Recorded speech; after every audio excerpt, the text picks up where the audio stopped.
Thought for the day. The answers we seek most of the time do not come when the mind is busy.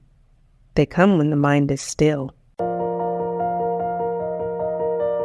Welcome to 7 Minutes for Yourself. I'm Christina, and I'm so glad you've joined me for what I believe will be 7 of the most enriching minutes of your day. Let's take this time to reconnect with ourselves and improve our well-being. In today's episode of 7 Minutes for Yourself, we're discussing some tips to mentally unplug and truly recharge our mental batteries to boost mental energy levels. Have a listen. So the first tip is figuring out when you want to be fully engaged in whatever it is that you're doing, giving it your complete awareness, and when you can be a little bit less actively engaged. So some tasks, they require our full focus and concentration and attention.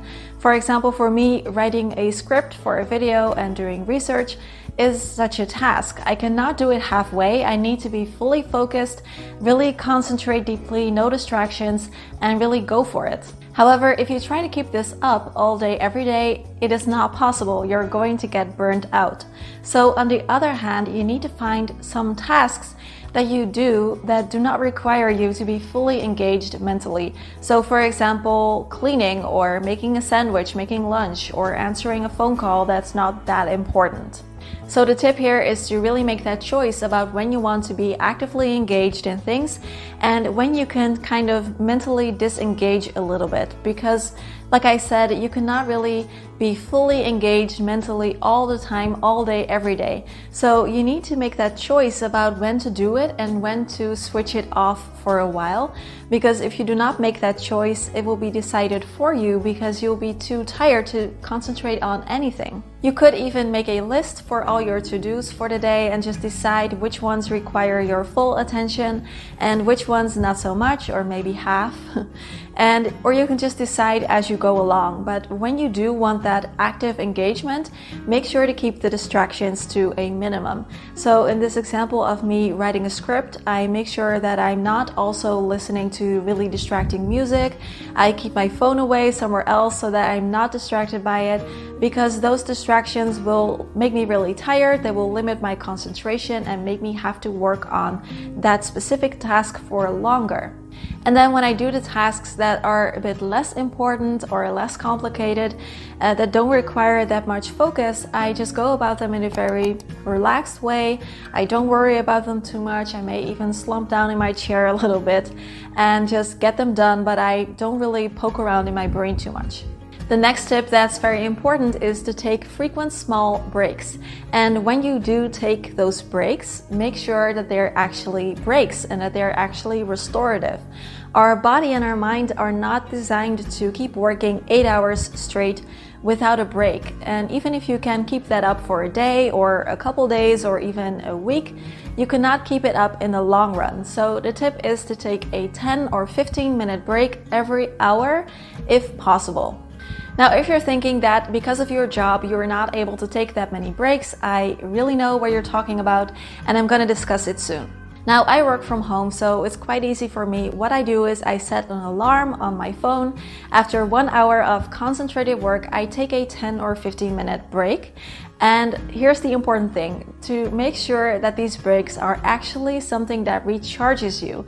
So if you've been active physically, then the key is to stop the physical activity for a while and do something with your mind.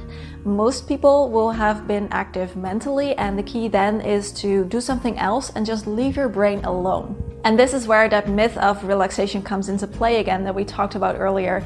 Most people, if they have a short break, they will be on their phone, which is still taxing for your mental energy levels. So instead, try not using your phone, no scrolling, no social media, no watching a YouTube video, because these things still work with your brain. So do something completely different. Stand near a window, drink a cup of tea, maybe make yourself a snack, go in the kitchen, maybe do some light stretching, or if it's possible, even go for a short walk outside. Now, of course, I realize that taking a 10 or 15-minute break every hour is not possible for a lot of jobs. For example, I was a project manager before, and most of my days would be pretty scheduled in. So with the exception of a half-hour lunch break, I would have meetings and scheduled tasks all day long. So I can't really afford to take this many breaks. But what I did do is try to find really small windows where you can just even for a minute leave your brain alone for a while and stop thinking so hard. So what I would do is I would just walk over to the coffee machine at the other end of the floor and just grab me a cup of coffee or tea or even a glass of water, any excuse really to walk there and walk back. And this gave me maybe 2-3 minutes a few times a day where I could just stop thinking for a while. So taking all these small breaks might not feel very productive or feel like a waste of time, but really it isn't. It's actually very effective because it makes you work harder when you are working, because it keeps your battery level from getting depleted.